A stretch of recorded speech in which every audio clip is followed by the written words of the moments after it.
As Jesus was walking along, he saw a man who had been blind from birth. "Rabbi," his disciples asked him, "why was this man born blind? Was it because of his own sins or his parents' sins?" "It was not because of his sins or his parents' sins," Jesus answered. "This happened so the power of God could be seen in him. We must quickly carry out the tasks assigned us by the one who sent us. The night is coming, and then no one can work. But while I am here in the world, I am the light of the world." Then he spit on the ground, made mud with the saliva, and spread the mud over the blind man's eyes. He told him, "Go wash yourself in the pool of Siloam." Siloam means sent. So the man went and washed and came back seeing. His neighbors and others who knew him as a blind beggar asked each other, "Isn't this the man who used to sit and beg?" Some say that he was, and others said, "No, he just looks like him." But the beggar kept saying, "Yes, I am the same one." They asked, "Who healed you? What happened?" He told them, "The man they called Jesus made mud and spread it over my eyes and told me, 'Go to the pool of Siloam and wash yourself.' So I went and washed, and now I can see." "Where is he now?" they asked. "I don't know," he replied.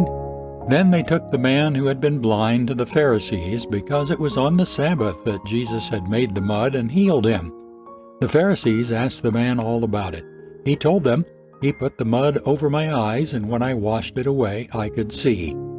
Some of the Pharisees said, "This man Jesus is not from God, for he is working on the Sabbath." Others said, "But how can an ordinary sinner do such miraculous signs?" So there was deep division of opinion among them.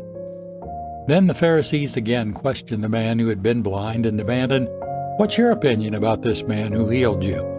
The man replied, "I think he must be a prophet." The Jewish leaders still refused to believe the man had been blind and could now see, so they called on his parents. They asked him, "Is this your son? Was he born blind? If now, how can he see?" His parents replied, "We know this is our son and that he was born blind, but we don't know how he can see or who healed him. Ask him. He's old enough to speak for himself."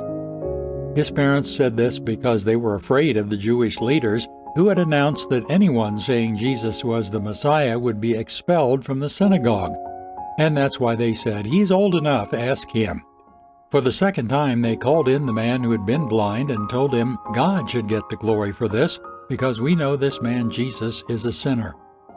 "I don't know whether he's a sinner," the man replied, "but I know this, I was blind, and now I can see." "But what did he do?" they asked. "How did he heal you?" "Look," the man exclaimed, "I told you once. Didn't you listen? Why do you want to hear it again? Do you want to become his disciples too?" Then they cursed him and said, "You are his disciple, but we are disciples of Moses. We know God spoke to Moses, but we don't even know where this man comes from." "Why, that's very strange," the man replied. "He healed my eyes, and yet you don't know where he comes from? We know that God doesn't listen to sinners, but is ready to hear those who worship him and do his will. Ever since the world began, no one has been able to open the eyes of someone born blind. If this man were not from God, he couldn't have done it." "You were born a total sinner," they answered. "Are you trying to teach us?" Then they threw him out of the synagogue. When Jesus heard what had happened, he found the man and asked, "Do you believe in the Son of Man?" The man answered, "Who is he, sir? I want to believe in him." "You have seen him," Jesus said, "and he is speaking to you." "Yes, Lord, I believe," the man said, and he worshipped Jesus. Then Jesus told him, "I entered the world to render judgment, to give sight to the blind, and to show those who think they see that they are blind."